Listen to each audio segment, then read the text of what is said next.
সুন্নাহকে যদি আমরা জিজ্ঞেস করি, বিশ্বনবী রেখে যাওয়া সুন্নাতে যদি আমরা একটু তালাশ করি, একটু স্ক্যানিং করি, একটু চোখ গোলাই, তাহলে সুন্নাহ আমাদেরকে বলে বেশি বেশি নফল ইবাদত করো আর আল্লাহর নৈকট্য হাসিল করো। সুবহানাল্লাহ পড়বেন না? কোরআন বলেছে সেজদায় লুটিয়ে পড়ো। যা যা বললাম আমি ওঠার আগে জিজ্ঞেস করে আবার শুনে যাব, কারণ আমি মনে করি এটা ক্লাস। এটা কি ক্লাসে পড়া দেওয়া নেওয়া আছে না নাই? এতক্ষণ পড়ানোর পরে জিজ্ঞেস করার দরকার আছে না নাই? কোরআন বলছে কি আর সুন্নাহ কি বলে? নফল ইবাদত। আওয়াজ করে বলতে হবে সুন্নাহ কি বলে? বুখারীর বর্ণনা, আল্লাহর হাবিব সাল্লাল্লাহু আলাইহি ওয়াসাল্লাম বলেন, মা ইয়াজালু আবদি ইয়াতাকাররাবু ইলাইয়া বিন নওয়াফিল, বান্দা যত বেশি নফল ইবাদত করতে থাকে, করতে করতে করতে করতে বান্দা আমার কাছের নৈকট্য প্রাপ্ত বান্দা হয়ে যায়। হাত্তা উহিব্বাহু, এরপর আমি আমার বান্দারে এত ভালোবাসি, কুনতু সামআহু আল্লাযী ইয়াসমাউ বিহি, বান্দা যখন শুনে সে তার নিজের কান দিয়ে শুনে না, আমি আল্লাহর কানে শুনি। কুনতু বাসরাহু আল্লাযী ইউবসিরু বিহি, বান্দা যখন দেখে নিজের চোখে দেখে না, আমি আল্লাহর চোখে দেখে। ওয়া ইয়াদাহু আল্লাতী ইয়াবতিশু বিহা, বান্দা যখন কিছু ধরে বান্দার হাতে ধরে না, আমি আল্লাহর হাতে ধরে।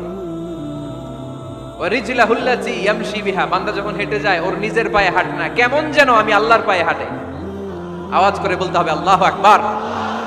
মানে আল্লাহ বুঝাতে চাইলেন আমি তখন তার কান হয়ে যাই, আমি তখন তার চোখ হয়ে যাই, আমি তখন তার হাত হয়ে যাই, আমি তখন তার পা হয়ে যাই। আমার আর তার মাঝে আর কোনো ফারাক থাকে না, সে আমার একেবারে নিকটে চলে আসে। আওয়াজ করে পড়েন সুবহানাল্লাহ।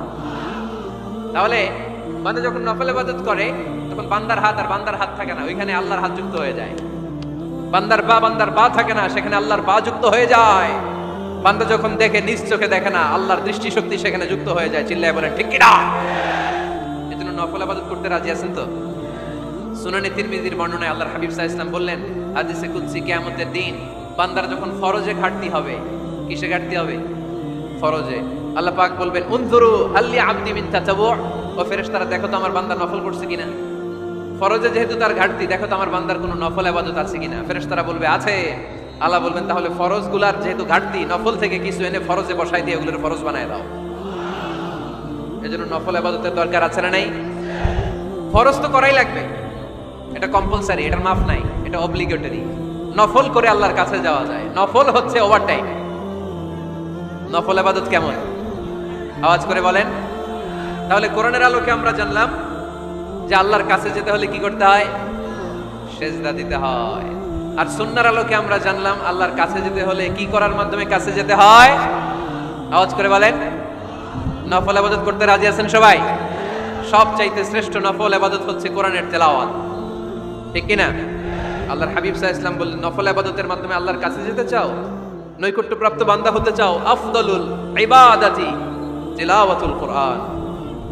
সবচাইতে যত নফল ইবাদতের লিস্ট হতে পারে, এই লিস্টে র‍্যাঙ্কিং এ 1 নাম্বার থাকবে কোরআনের তেলাওয়াত।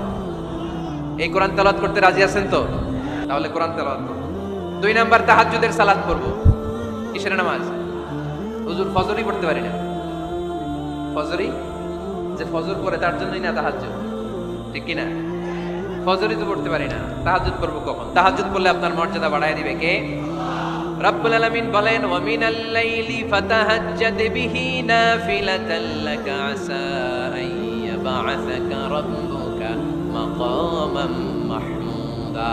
তাহাজ্জুদের নামাজ যারা পড়বে তাদের মর্যাদা বাড়িয়ে দেয় কে? কারণ ওই মুহূর্তে আল্লাহ প্রথম আকাশে নেমে আসেন আর ডাকে, আলা মিন মুস্তাগফিরিন আগফিরালা, কার ক্ষমা দরকার ক্ষমা চা, ক্ষমা করে দেব।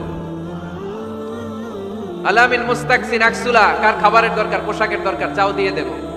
চাও, কার কি লাগবে চাও আমি দিয়ে দেব। এই জন্য শেষ রাতের দোয়া আল্লাহ কবুল করে। এই যে রমজান আসতেছে না সামনে, কোন মাসে রমজান? এপ্রিলে। সেজদায়ে নত হও, অশ্রু ছাড়ো,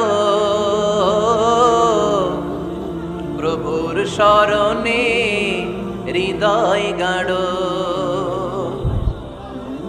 সেজদায়ে নত হও, অশ্রু ছাড়ো, প্রভুর শরণে হৃদয় গাড়ো। প্রাণ খুলে সব ব্যথা বলো প্রভুকে, বলো প্রভুকে। রাত কি কেটে যাবে ঘুমে অলসে, রাত কি কেটে যাবে ঘুমে অলসে, তুমি কি জানবে না তোমার নিজেকে প্রভুকে, রাত কি কেটে যাবে ঘুমে অলসে। ঠিক কিনা? ঘুমে অলসে আমাদের রাত কেটে যায়, সেজদা দেওয়ার সময় নাই।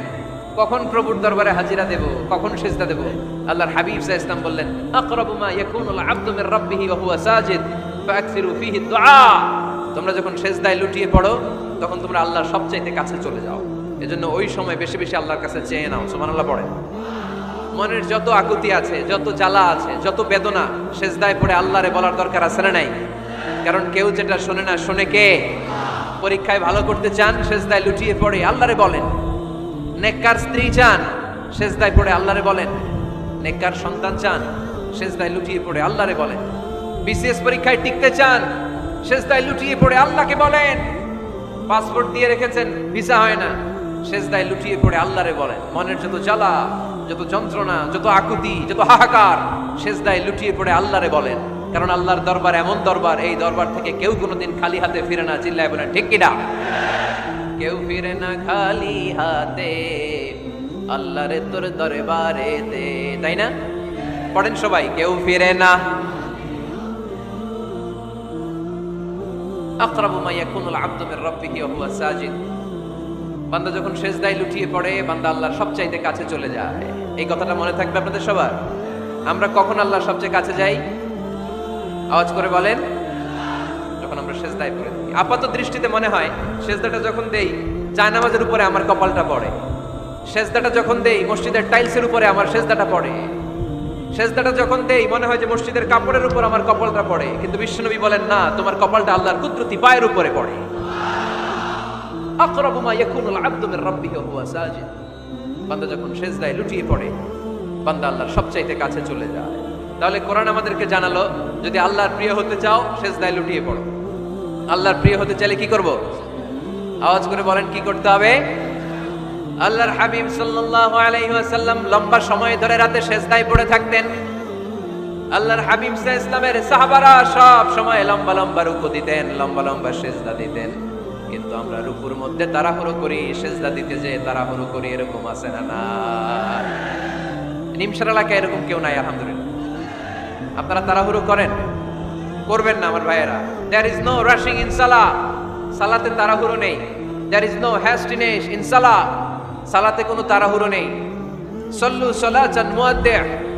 এমন ভাবে নামাজে দাঁড়াবেন মনে করবেন এটাই হতে পারে আমার জীবনের শেষ নামাজ, ঠিক কি না? Perform the salah as if this is your last and final prayer. এমন ভাবে মুসল্লায় দাঁড়ান মনে করেন এটাই হতে পারে জীবনের শেষ নামাজ। This is my last chance.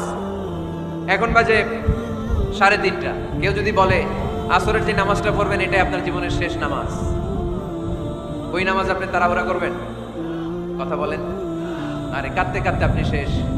এত সুন্দর ওযু বানাবেন, এত সুন্দর আতর মেখে যায় নামাজ বিছিয়ে পাঞ্জাবিটা পরে আপনি নামাজে দাঁড়াবেন। রুকুতে কি সুন্দর রুকু করবেন, লম্বা সময় সেজদা করে চোখের পানি দিয়ে তো সেদিন আপনার যায় নামাজ আপনি ভিজিয়ে দিবেন, ঠিক কিনা? কেন এমনটা করবেন? কারণ আপনি জেনে গিয়েছেন এটাই আমার শেষ নামাজ, তাই না? তো প্রতিটা নামাজের সময় এই জিনিসটা ভাবলে সমস্যা কোথায়? আমরা যে আরো আধা ঘন্টা এখানকার সবাই বেঁচে থাকবো কোনো গ্যারান্টি আছে? আরো 10 মিনিট হায়াত পাবো, গ্যারান্টি? 5 মিনিট, 2 মিনিট, শ্বাস যেটা নিলাম, ব্রেথ ইন করলাম, এটার ব্রেথ আউট করতে পারবো, কোনো গ্যারান্টি আছে? তো প্রতিটা সালাতের মুসল্লায় যখন দাঁড়াই এই চিন্তাটা আমাদের মাথায় আসে না কেন যে এটাই আমার শেষ নামাজ? সল্লু সালাতান মুআদ্দি'। আমার প্রিয় কুমিল্লাবাসী ভাইয়েরা, যখনই নামাজে আমরা দাঁড়াবো আমরা ভাববো হতে পারে এটাই আমার জীবনের শেষ নামাজ, এটাই জীবনের, ভাবা যাবে? আর লম্বা চূড়া রুকু করবেন, লম্বা সেজদা করবেন, রুকুতে পিঠটা সোজা রাখবেন। আল্লাহর হাবিব সাল্লাল্লাহু আলাইহি ওয়াসাল্লাম যখন রুকু করতেন পিঠটা থাকতো স্ট্রেট ফরওয়ার্ড, বাঁকাও না উঁচুও না, ওয়াকানা বাইনা যালিক। সাহাবারা বলতেন আল্লাহর হাবিব সাল্লাল্লাহু আলাইহি ওয়াসাল্লামের রুকুর পিঠের উপরে পানি ভর্তি কোনো গ্লাস রেখে দিলে গ্লাসটাও কাঁপবে না, পানিটাও পড়বে না। তার মানে বাঁকা ছিল পিঠ, তাই না? কি ছিল? সোজা। আবার আল্লাহর হাবিব সাল্লাল্লাহু আলাইহি ওয়াসাল্লাম বললেন সবচেয়ে বড় চোর যে নামাজে চুরি করে। সাহাবারা বললেন কাইফা ইয়াসরিকু ফিস সালাহ, নামাজে কেমনে চুরি করে? আল্লাহর হাবিব সাল্লাল্লাহু আলাইহি ওয়াসাল্লাম বললেন ইয়াসরিকু ফি রুকুইহি ওয়া সুজুদিহি, রুকু সেজদায় চুরি করে। এরকম নামাজ চোর আছে না নাই? রুকু থেকে সোজা হয়ে দাঁড়িয়ে কয়েক সেকেন্ড আপনি রিল্যাক্স করবেন। প্রথম সেজদা দিয়ে আপনি সোজা হয়ে বসে কয়েক সেকেন্ড রিল্যাক্স করবেন। কি করবেন? রিল্যাক্স। আওয়াজ করে পড়েন সবাই, রিল্যাক্স। নামাজে তাড়াহুড়ো নাই, সালাত হচ্ছে মেডিটেশন, রিল্যাক্স। এক সেজদা দিয়ে বসে আপনি রিল্যাক্স করবেন স্থির ভাবে, এরপরে দ্বিতীয় সেজদায় যাবেন। অনেকে সেজদা প্রথমটা দিয়ে কোন রকম মাথাটা তুইলেই আবার সেজদায় দৌড় মারে, আছে না নাই? রুকু থেকে স্ট্রেট ফরওয়ার্ড দাঁড়ানোর কথা, দাঁড়িয়ে 1-2 সেকেন্ড রিল্যাক্স করার কথা, ওইটা না করে রুকু থেকে কোন রকম মাথা তুলেই আবার সেজদায় দৌড় মারে, এরকম ডাকাত আছে না নাই? এরাই সালাত চোর। আমরা যেন নামাজ চোরের খাতায় নিজেদের নাম না চলি, আমরা যেন বেশি বেশি আল্লাহর সেজদা দেই। তাহলে কোরআন আমাদেরকে জানালো আমরা যদি আল্লাহর কাছে যেতে চাই কি করতে হবে? বইলা গেছি, খাইয়া ফেলাইছি? আওয়াজ করে বলেন কি করবেন? আল্লাহর হাবিব সাল্লাল্লাহু আলাইহি ওয়াসাল্লাম সব সময় লম্বা লম্বা সেজদায় পড়ে থাকতেন। আল্লাহর নবীর সাহাবারা সব সময় লম্বা লম্বা সেজদায় পড়ে থাকতেন। আল্লাহ বলেন তারাহুম রুকআন সুজদা। আপনি দেখবেন আল্লাহর নবীর সাহাবারা আবু বকর, ওমর, উসমান, আলী রাদিয়াল্লাহু তাআলা আনহুম আজমাইন, তাদের স্বভাব ছিল বিপদে পড়লেই লম্বা লম্বা সেজদায় পড়ে যেতে।